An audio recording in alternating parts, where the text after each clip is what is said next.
Beginning with our next chapter is the Industrial Revolution. This is going to take place from roughly 1700 to about 1900.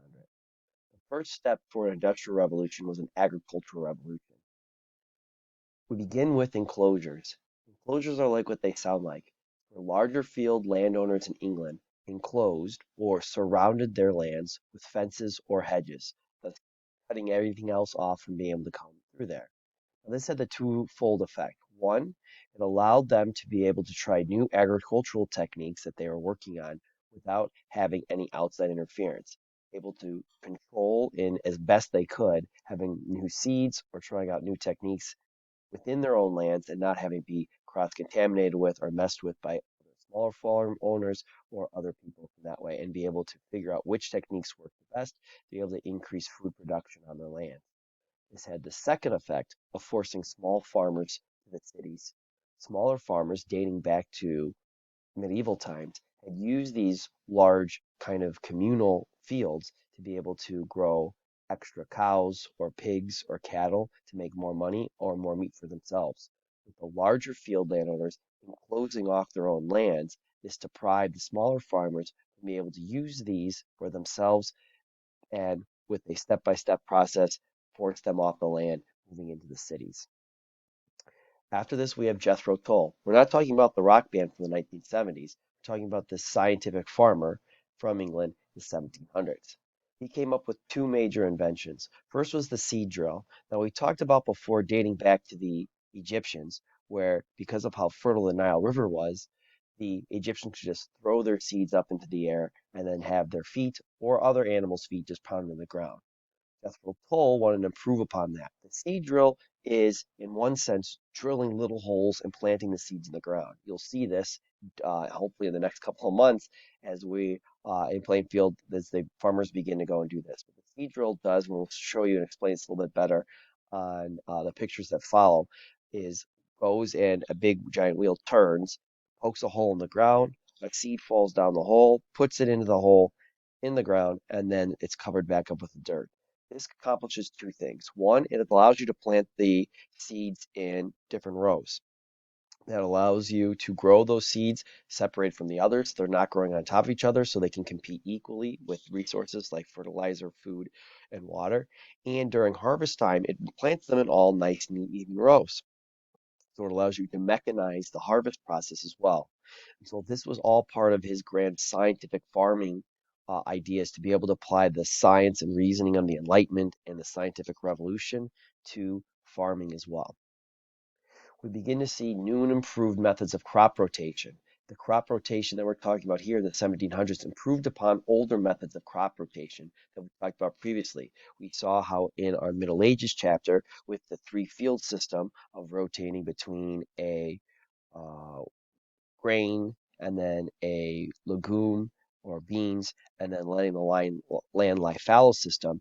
With this newer crop rotation improving upon the science and knowledge of what was available, farmers were able to figure out that they can keep their land going unless you're taking using all of your land all the time for either food for people, for animals, or to be able to sell off for profit. We also see improving with programs of selective breeding. This is where humans were picking traits in animals that they favored, usually on the farm, being able to produce more milk or more meat, and then breeding those animals together to increase traits in the animal population. Taking the biggest male cow that you have, breeding with the biggest female cow that you have to produce the most meat. Right? Same thing with pigs. Let's stop to build this. I'll show you a picture, and you'll probably be pretty amazed at how we see animals like the Belgian blue cow, or even crops growing larger and larger and larger by picking the traits that humans want for this. Humans have been doing this for hundreds, if not thousands, hundreds, thousands, tens of thousands, hundreds of thousands of years.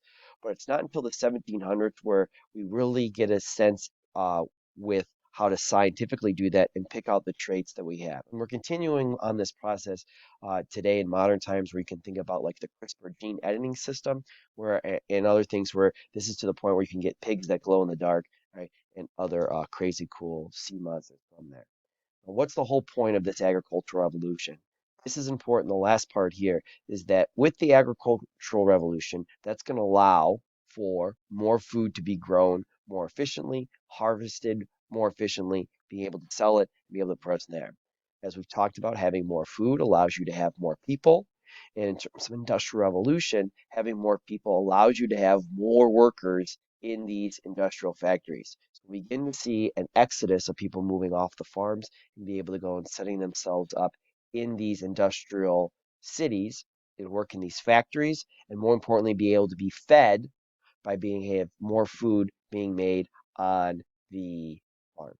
So we can see here with the enclosure movement starting here on the left in the 1730s, how in the blue we have a lot of communal land, right? We have large landowners, right? But a lot of the land is still owned and shared communally. Right, we move into the 1770s, you can start to see the blue communal land disappearing. And as we move into the 1850s, you can very clearly see how the larger landowners have cut off access to any sort of communal land. Right? They've gone and set it up for themselves and begin moving on and setting up a scientific system that they have. If you fly over England, you can actually see this marked on the landscape today, where they have individual fields or hedgerows. As we get into our World War II chapter, you'll talk about the United States Army having to fight through what they call hedgerow country in France, as this technique moves to France, and they're planting very thick hedgerows to be able to cut off in there. This is the old method of farming here on the left. You can think of why do we have scarecrows out in the fields? Well, they were to scare away crows because farmers, when they were planting their fields in the spring, would go and take big giant bags of seed, stick their hands in it, and toss it up into the air. And the seeds would fall wherever they would like. Well, that caused the problems because birds love to eat bird seed. They come and they eat that. The seeds could go ahead and wash away before being firmly planted down. And so this was a kind of a very inefficient way. If you think about it, once those, if any of those seeds did take root, they'd be growing right on top of each other, competing with others. And also, when it'd be time to harvest, it'd be going all wiggledy piggledy, higgly wiggly all over the place. So Jethro Tull said there has to be a better way. So he invented the seed drill. The seed drill, as we said, at the very top, you pour the seeds in. As the cart moves forward, a big giant wheel turns. It goes and puts, as we said, holes into the ground. Seeds fall down the chute. They get planted, placed into the holes, and then you can see at the bottom there, it has scrapers that scrapes dirt back over the top.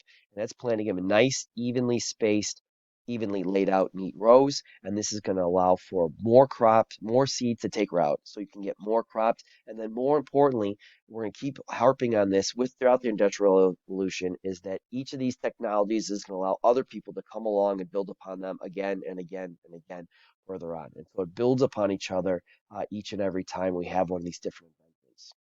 And so as we get in this, we begin to move into selective breeding. And so whether you're this particular English farmer who is growing these big, huge, giant onions, right? You're selectively breeding for onions to be able to go and become bigger and bigger and bigger. If you like, if you're non-vegetarian, you like meat, the example we talked about is the Belgian blue cow, right?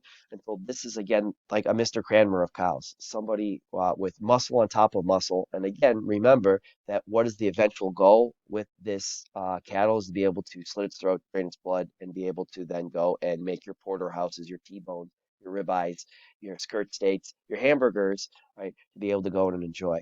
So these cows are an existing example of the selective breeding program that's going on to be able to go and pick and choose the traits to allow for the increase and stuff from there.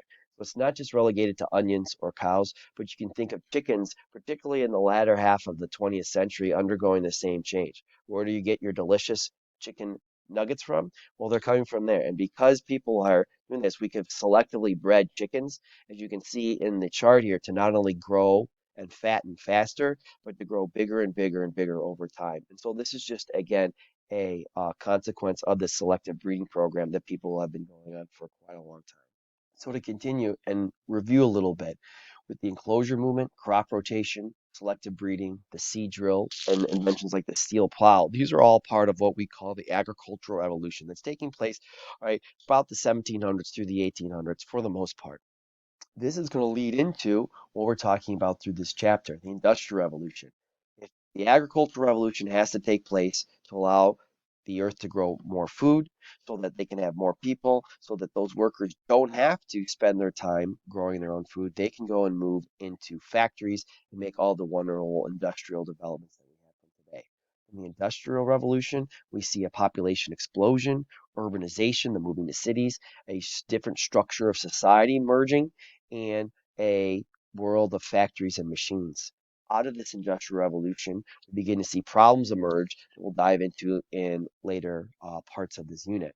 Right? Problems dealing with proper food, housing, clean water, poor working conditions, low wages, and issues of public health. Commentary is then written upon these problems. You get people like Charles Dickens, as we talked about with our last chapter in realism, right into this, and this is going to lead into solutions question mark. So again, some of these problems that we're dealing with here in the Industrial Revolution, we still haven't solved. We have the political election here in the year 2020, and you can see a lot of these ideas are still popping up, right, as part of both party platforms as they're trying to figure out how do we go and move from an agricultural society that humans have been growing up in and dealing with for generations into a very relatively recently within the last couple of hundred years of this industrial age. So it's important to understand this is a very new development in human history, and we're still trying to deal with a lot of these different problems that have emerged from the Industrial Revolution.